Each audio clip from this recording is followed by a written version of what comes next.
দেখো এখন dinner time. আমার ছোট্ট সোনামায়ের জন্য এইটুকুনি ভাত, একটু দিয়েছি একটা গোটা ডিমের অমলেট, আর 2 টুকরো আলু আর একটু ঘি। এই হচ্ছে ও রাত্রে, মানে আলু সেদ্ধ, ডাল সেদ্ধ, ঘি, এটাও রেগুলার থাকে। এর সাথে হয় একটু মাছ, না একটু চিকেন, না একটু ডিম।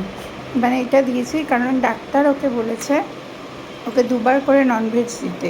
তো আমি সকালবেলা রাইকে ননভেজ দিই না, সকালবেলা সবসময় মিল্কের প্রোডাক্টগুলো দিই, যেমন দুধ কর্নফ্লেক্স, দুধ ওটস, দুধ দিয়ে রাগি দিয়ে, দুধ মুড়ি আম দিয়ে, দুধ মুড়ি কলা দিয়ে, এরকম মানে দুধের জিনিসগুলো ওকে ব্রেকফাস্টে দিই।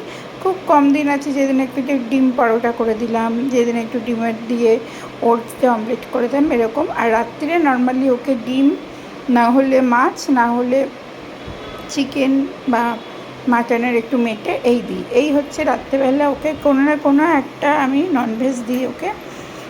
আর এইটুকু ভাত, দেখছো যেটুকু ভাত খাওয়াতে আমার পুরো ঘন্টাখানেক টাইম লাগবে।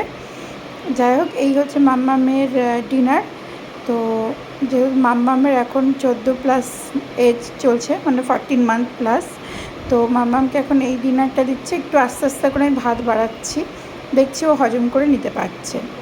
তোমাদের বেবিদের কি ডিনার করাও বা নতুন? দেখো আমার কাছ থেকে আমি যেটুকু বলার বলে দিলাম, তোমরাও কিছু নতুন কিছু করালে আমাকে কমেন্ট করবে, তাহলে আমিও সেগুলো আমার মাম্মামের জন্য ট্রাই করে দেখবো।